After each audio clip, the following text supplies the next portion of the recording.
Hello, sir. Shall I start the class? Yes, ma'am.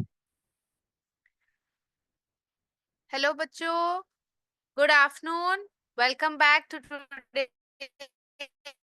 English class. We are taking a new lesson. We are starting a new lesson in the park. आज हम एक नया part शुरू करने जा रहे हैं in the park. आपका लेसन नंबर 10. ठीक है, कौन सा लेसन है? Lesson number 10. ठीक है, आपके पाठ्य पुस्तक को अपने हाथ में ले लीजिए. Take your notebook, textbooks in your hand and pay attention and read along with me. जब मैं आपको लिख के बता रही हूँ, आप स्क्रीन देख के मेरे साथ उच्चारण कीजिए, प्रोनाउंस कीजिए, ताकि आप सही प्रकार से नए शब्द सीख सकते हैं और अच्छी तरह से इंग्लिश को पढ़ सकते हैं. Please pronounce with me. Okay बच्चों, आप लोग सब अच्छी तरह मेरे साथ प्रोनाउंस कीजिए और इंग्लिश भाषा को अच्छी तरह सीख लीजिए. ठीक है, तो शुरू करें आज का क्लास, नया lesson. Shall we start with a new lesson today? Yes, सब लोग एक्साइटेड है तो थम्स अप डालिए चैट बॉक्स में. Is everybody ready for the next lesson, new lesson? Last class में हमने कौन सा लेसन देखा था? हमने एक कविता देखी थी. कौन सा poem? Which poem was it? Open a book. Who was the poetess? कौन थी पोएटेस? कवियत्री कौन थी?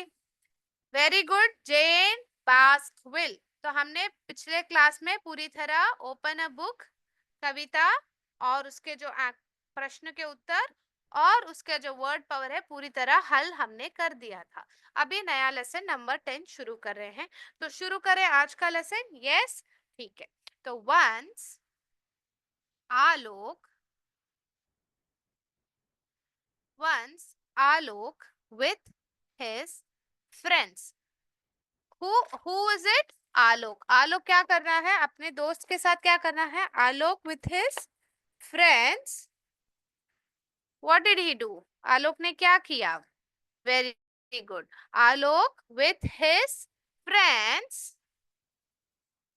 फ्रेंड्स माने, फ्रेंड्स का मतलब क्या होता है बच्चों? ये है आलोक. ये कौन है? ये है हमारा आलोक. आलोक ने क्या किया? With his friends decided, उसने निर्णय लिया. डिसाइडेड का मतलब क्या होता है? निर्णय. तो ही डिसाइडेड, सॉरी बच्चों स्पेलिंग गलत हो गया यहाँ पे. Decided to spend some time in an open green place. इसका मतलब क्या है? इस सेंटेंस का क्या मतलब है बताइए? Once Alok with his friends, यानी कि आलोक और आलोक के जो दोस्त, Alok and his friends decided, निर्णय. डिसाइडेड का मतलब निर्णय कर लिया है. डिसाइडेड टू स्पेंड यानी कि वक्त गुजारना. स्पेंड सम टाइम यानी कि कुछ वक्त गुजारना. इन एन ओपन, ओपन यानी कि खुली जगह. ग्रीन यानी कि हरा. प्लेस यानी कि जगह. तो जो एक जगह जो बहुत खुला है, हरा है, वैसे एक जगह पे वक्त गुजारना चाहते हैं. कौन? आलोक और उनके दोस्त. ठीक है, आप लोगों को यहाँ तक समझ में आ गया? Have you understood? Yes. So what did they do? आपको पता है खुली जगह कैसे होती है? कहाँ पे हरा रंग भी होता है और अच्छा खेलने के लिए खुले में खेल भी सकते हैं. आप लोगों को पता है? Yes, very good. So where did they go? So they went to a park. So they went to a park. कहाँ पे गए? एक पार्क में गए. पार्क में क्या किया उन्होंने? देखे? You want to see along with me? उन्होंने पार्क में क्या किया? Let's see what did they do in the park. So who went to the park? Who went to the park? Alok और उनके दोस्त. पार्क में उन्होंने क्या किया? एक पार्क का मतलब क्या होता है बच्चों? भाग. पार्क का मतलब क्या होता है बच्चों? भाग. ठीक है बच्चों, जो यानी कि गार्डन, पार्क को कहते हैं भाग. तो so they went to a park to enjoy and refresh, refresh themselves. What did they do? कहाँ गए थे वो लोग? कहाँ पे गए थे? They went to the park. Why did they go to the park? To enjoy. Enjoy यानी कि मस्ती करना, खूब मजे लेना। एंड रिफ्रेश का मतलब क्या होता है बच्चों? रिफ्रेश का मतलब है ताजा। ठीक है, उन लोगों को ताजा होना था। ओके, एंजॉय करना था, खूब खेलना था और ताजा। तो यहाँ पे जो नया शब्द आप अभी सीख रहे हैं, कौन सा शब्द सीख रहे हैं? रिफ्रेश। रिफ्रेश, रिफ्रेश यानी कि ताजा। ताजा होके आइए, रिफ्रेश होके आइए, फ्रेशन अप करके आइए, ऐसे कहते हैं हम। और ऐसे भी करते हैं, रिफ्रेश, रिफ्रेश करके आता हूँ। So they went to a park to enjoy and refresh, यानी कि ताजा होके आने के लिए जा रहे हैं। ठीक है, रिफ्रेश देमसेल्व्स। तो क्या करने हैं? Refresh themselves. They saw they saw a few people they saw a few people sitting on the benches. They saw a few people sitting on the benches. Benches का मतलब क्या होता है बच्चों? बताइए क्या होता है? बेंच बोलते हैं ना बच्चों। तो benches, they are sitting on the benches while others were while while का मतलब क्या होता है? जबकि बाकी लोग क्या कर रहे थे? while others relaxing under the trees. तो यहाँ पे हमने क्या देखा? Once Alok with his friends decided to spend some time, थोड़ा वक्त गुजारना चाहते थे। कहाँ पे?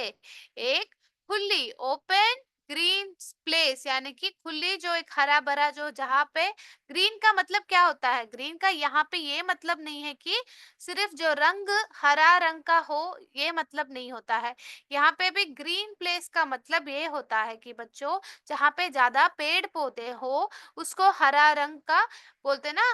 जैसे कि हरा रंग के पेड़ होते हैं, तो ओपन ग्रीन प्लेस का मतलब क्या होता है? ना कि एक खुली हरे रंग की जगह, उसका अर्थ ये नहीं होता है। ग्रीन प्लेस का यहाँ पे अर्थ ये है कि वहां पे ज्यादा पेड़ पौधे रहे, वहां पे, ठीक है, फूल रहे, बगीचा के जैसे, बाग के जैसे हरियाली रहे। तो ग्रीन पे यहाँ पे इसका हरियाली होती है। हरियाली यानी कि बहुत सारे जो पेड़ पौधे, हरियाली है यहाँ पे, ऐसे कहते हैं ना, उसको ग्रीन यहाँ पे कहा जा रहा है, कि ना कि ग्रीन जो रंग है उसको कहा जा रहा है।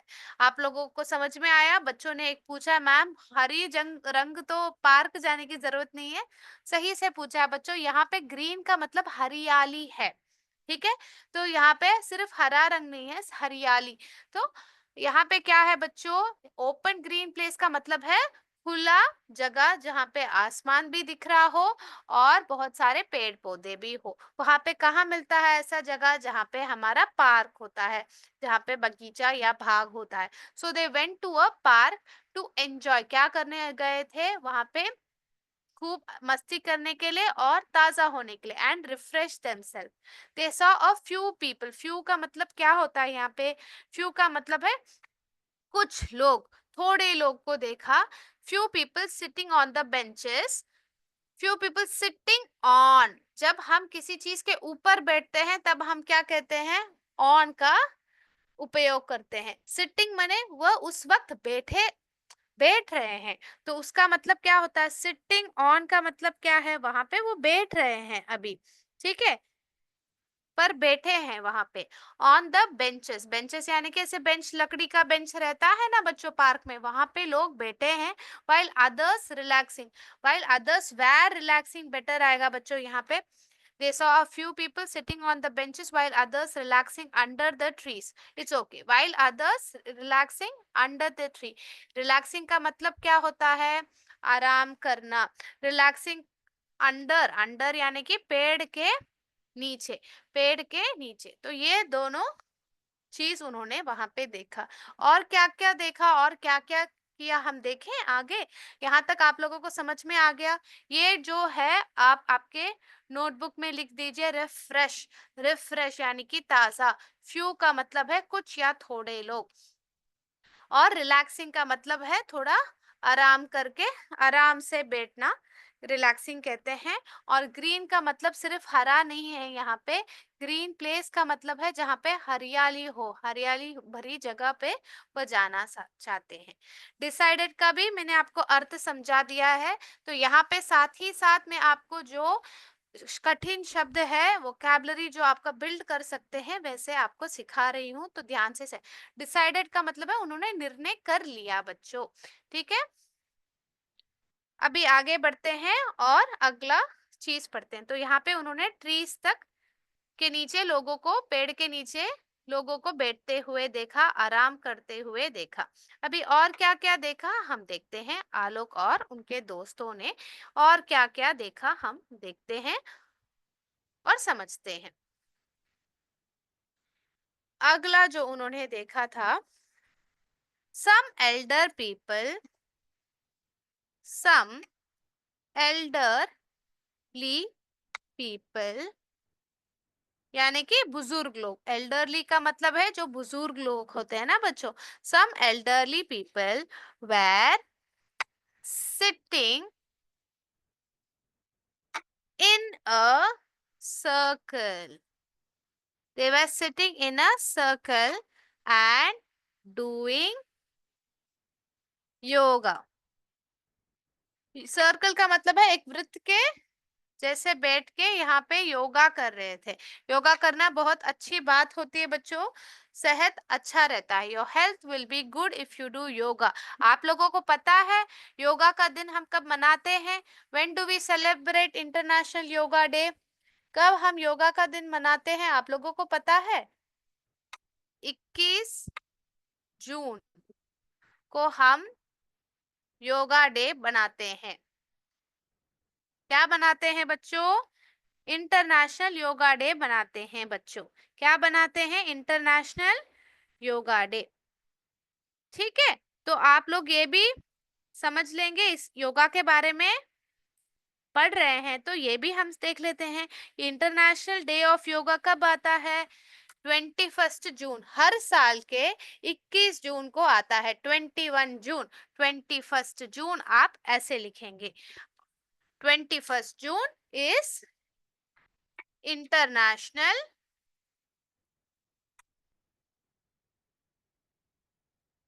Day of yoga. ठीक है बच्चों, तो योगा करना बहुत अच्छी बात होती है बच्चों। आप लोगों को बचपन से ही शुरू करना चाहिए और ध्यान से आप लोगों को देखना चाहिए, योगा करना चाहिए। तो यहाँ पे देख लीजिए बुजुर्ग लोग क्या कर रहे थे, एक वृत्त में बैठे हुए योगा कर रहे थे। क्या कर रहे थे? योगा कर रहे थे। देयर वॉज, चले आगे बढ़ते हैं। देयर वॉज ग्रीनरी, हरियाली ही हरियाली। There was greenery all around, यानी कि जहां भी आप मुड़ के देखें। ऑल अराउंड की मतलब क्या होता है? क्या मतलब होता है बच्चों? ऑल अराउंड का मतलब है कहीं भी आप आपका नजर घुमाइए तो आपको हर जगह पे हरियाली ही आप पाएंगे। कहाँ पे भी आप यहाँ पे देख, दाहिने बाइने पीछे आगे सब जगह आप देखेंगे, यानी कि सब जगह पे घूमे, सब जगह पे आप नजर घुमाएंगे तो सब जगह पे हरियाली है, यानी कि हरियाली ही हरियाली है। Greenery, there was greenery all around. तो ये स्पेलिंग साथ में नोटबुक में लिख दीजिए आपके, ग्रीनरी ऑल अराउंड, ग्रीनरी। ठीक है, तो ये आप लोगों ने समझ लिया। ग्रीनरी स्पेलिंग आपने लिख दिया तो मुझे चैट बॉक्स में थम्स अप डालिए। ग्रीनरी का मतलब क्या होता है बच्चों? ग्रीनरी का मतलब होता है हरियाली। हरियाली ही हरियाली होती है उस जगह पे। There was greenery all around. Okay, It was full of beautiful. Beautiful का मतलब क्या होता है? ब्यूटीफुल का मतलब है सुंदर. It was full of beautiful plants and creepers. Creepers का मतलब क्या होता है बच्चों? क्रीपर्स का मतलब क्या होता है? बेल या लता. ठीक है बच्चों, क्रीपर्स का मतलब होता है बेल. तो it was full of beautiful plants and creepers which were filled with the creepers which were filled with beautiful seasonal flowers. तो यहाँ पे आपने क्या देखा? यहाँ पे क्या देखा? it was full of beautiful plants and creepers. creepers का मतलब क्या होता है बच्चों? creepers का मतलब होता है bell. So it was full of beautiful plants and creepers which were filled यानी भरे थे किसके साथ? with beautiful यानी कि सुंदर. seasonal का मतलब क्या होता है? सीजनल. सीजनल का मतलब है मौसमी. मौसमी फूल. सीजनल फ्लावर्स माने अगर इस सीजन में यानी कि इस महीने में ये फूल उगने चाहिए, तब आप क्या करेंगे? यही फूल वहां पे रहेंगे. तो सीजनल फ्लावर्स माने उस वक्त में जो फूल भरे रहने चाहिए पौधों में, वही वहां पे खुले हुए हैं. तो सीजनल आप लिख दीजिए. सीजनल का मतलब है मौसमी. मौसमी. Seasonal flowers. मौसमी फूल. ठीक है. तो यहाँ पे आप लोगों ने देखा कि यहाँ कहाँ गए थे आलोक और उनके दोस्त? Where did Alok and his friends go? They went to the park. What did they do in the park? They wanted to enjoy and refresh themselves. And they saw a few people sitting on the benches. Bench के ऊपर बैठे थे, while others were relaxing under the trees. Some elderly people were sitting in a circle and doing yoga. There was greenery all around. It was full of beautiful plants and creepers, which were filled with beautiful seasonal flowers. Which were filled with beautiful seasonal flowers. चलिए बच्चों, अभी हम देखते हैं अगला lesson.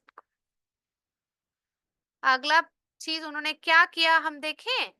और क्या क्या किया आलोक और उनके दोस्तों ने? What and all did Alok and his friends do? Let's see. Come on. Yes, Alok and his friends saw. Alok and his friends saw a children's corner. Corner का मतलब है एक कोना जहाँ पे बच्चों का खेलने की वस्तुएं वहां पे रखे हैं. Corner. Where so Alok and his friends saw a children's corner where children were enjoying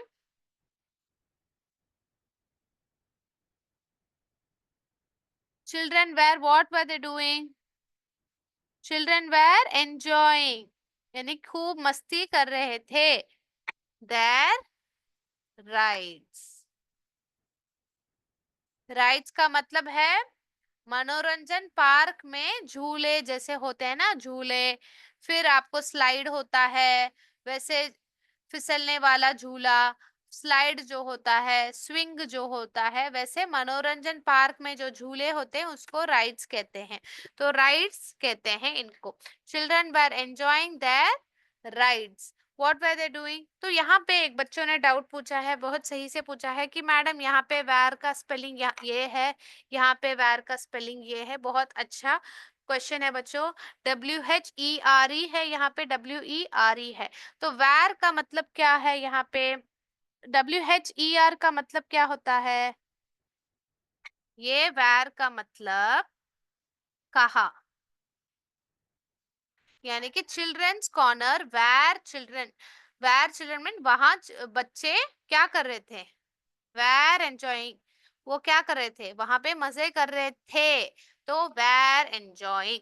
तो ये वेर का मतलब है कहाँ जा रहे हो, सो उसका मतलब ये है। तो Alok and his friends saw a children's corner where children were enjoying their rides. तो ये जगह के ना, जब आप जगह के बारे में बात कर रहे हैं तब आप इसके WHERE प्रयोग करेंगे, ना कि WERE।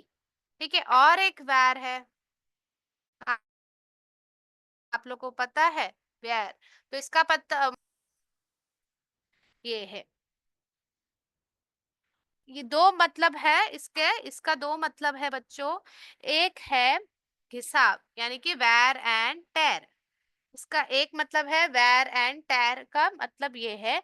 दूसरा मतलब जो है कपड़ा पहनना। ठीक है, तो आपने देखा वैर वैर वैर, ये सब उच्चारण में एक समान है।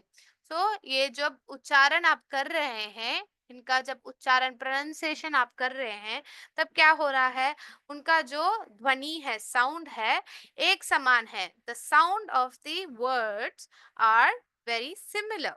ठीक है, जो शब्दों के जो उच्चारण ध्वनि जो है प्रोनाउंस करते वक्त एक समान है, इट्स सिमिलर, बट मीनिंग जो उसका मतलब है वह अलग अलग है। कहाँ जा रहे हो, तो उस वक्त आप वेर का WHERE आप उपयोग कर सकते हैं। इसको याद करने के लिए आप एक सरल तरीके से याद रख सकते हैं कि हियर एंड देर बोलते हैं ना, जब हम यर एंड देर कहते हैं, इसको अलग रंग में लिखती हूँ तक आपको अच्छी तरह समझ में आ जाएगा। जब हम हियर एंड देर कहते हैं ना बच्चों, जब हम कोई भी जगह के बारे में बात कर रहे हैं, हियर मने इधर, देर मने उधर ना बच्चों, तो WHERE आ रहा है तो जगह के बारे में बात कर रहे हैं। WHERE आ रहा है तो we are talking about a place, कहाँ जा रहे हो, वेर आर यू गोइंग। ठीक है, ये आप यहाँ पे देखेंगे। क्या कर रहे थे, वॉट वेर दे डूइंग, क्या कर रहे थे, तो वॉट वेर दे डूइंग, क्या कर रहे थे। जब आप ऐसे what were they doing, what were they doing, तो यहाँ पे जब क्रिया के बारे में बात हो रही हो तब आप इसका उपयोग करेंगे, WERE। इस वेर का दो मतलब है बच्चों, घिसाव यानी कि वेर एंड टेर। वेर एंड टेर का मतलब क्या है, आप पहन के वो घिस जाता है ना बच्चों, वेर एंड टेर हो रहा है, वो घिसता जा रहा है। जब उपयोग होता है कोई भी चीज हम इस्तेमाल करते हैं, इस्तेमाल करते करते वो क्या हो जाए, घिस जाता है ना बच्चों, तो वेर एंड टेर। ये दूसरा वेर है कपड़ा पहनना। कपड़े को जब हम पहनते हैं ना, जब हम कपड़ा पहनते हैं ना, तो इसका और एक मतलब है कपड़ा पहनना। तो यहाँ पे देखिए इसका उच्चारण एक ही है पर मतलब अलग अलग है। यहाँ पे देखिए उच्चारण एक ही है बट जो अलग है, शब्द का मतलब अलग है। ठीक है, तो ये देखिए, ये इनको कहते हैं होमोफोन्स, इनको कहते हैं होमोफोन्स। ठीक है, यहाँ पे देखिए होमोफोन्स, होमोफोन्स का मतलब क्या होता है, जो शब्द एक ही स्पेलिंग होता है पर अलग अलग अर्थ होता है, यानी कि उसका जो प्रोनाउंसिएशन ध्वनि, होमोफोन्स माने उनका जो ध्वनि है एक समान है परंतु मतलब अलग अलग है, मतलब और उनका जो स्पेलिंग जो भी है वो अलग अलग है, उनको होमोफोन्स हम कहते हैं बच्चों। ठीक है, तो हमने देखा कि इन लोगों का मतलब अलग है और उनका जो स्पेलिंग भी है वो अलग है, पर उच्चारण जो है उसका एक ही है। तो मेरे प्यारे बच्चों को ये समझ में आ गया? बहुत अच्छा डाउट पूछा बच्चों। अभी लेसन के और बड़े, ये आप लोगों ने अपने नोटबुक में लिख दिया, तो मुझे थम्स अप डालिए। चलिए जल्दी से लिख लीजिए आपके नोटबुक में। Very good. अभी जल्दी से लिख लीजिए और फिर हम आगे बढ़ेंगे। ओके, सब बच्चों ने लिख लिया तो आगे बढ़ते हैं। इन तीनों वेयर का अलग अलग मतलब पता चल गया ना बच्चों? Very good.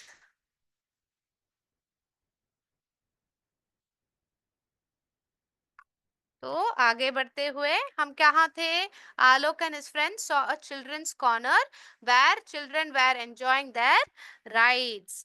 वो उनके जो म- मनोरंजन पार्क में जो झूले होते हैं उसको राइड्स कहते हैं, ठीक है।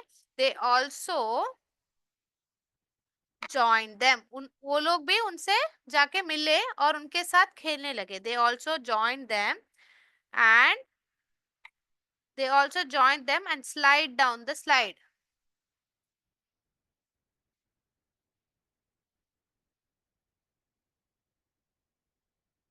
ते यानी कि वो जो ऐसे फिसलने वाला खेल होता है ना, ऐसे इसको कहते हैं स्लाइड। यानी कि यहाँ पे ऊपर ऐसे होता है स्लाइड बच्चों, यहाँ पे सीढ़ी होती है चढ़ने के लिए और नीचे उतरने के लिए ऐसे आप उतर सकते हैं, इसको कहते हैं स्लाइड। अगले क्लास में आप लोगों को वर्ड वॉल एक्टिविटी के जरिए आप लोगों को आइडेंटिफाई करना है कि स्लाइड क्या है, झूला क्या है, अलग अलग राइड्स को हम देखेंगे, ठीक है। Slide down the slide, they swang on the swing। जो swang on the swing माने जो swing है, झूला है, ऐसे झूलने वाला झूला है, उसमें वो झूल रहे थे।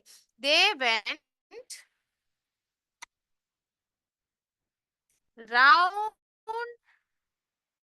and round, they went round and round on the merry go round, they went round and round on the merry go round, they also went up and down on the seesaw। तो क्या क्या उन्होंने खेला? उन्होंने पहले slide में खेला, जैसे नीचे की तरफ में उतर के आए। फिर उन्होंने झूलने वाले झूला के साथ खेला, they swang on the swing. They went round and round on the merry go round. ऐसे ऐसे घूमते घूमते एक खेल होता है, उसको कहते हैं Mary go round. Okay, they also went up and down on the seesaw। They also went up and down on the seesaw। Okay, next class में हम ये लेसन खत्म करेंगे और इसके जो comprehension questions book back exercise है साथ में ही खत्म कर देंगे बच्चों। तो आज का क्लास यहाँ पे ही समाप्त करेंगे। अगले क्लास में आलोक और उनके दोस्तों के बारे में और पढ़ेंगे। तो बच्चों थैंक यू। जय विद्या शक्ति, जय हिंद, जय भारत। Thank you sir.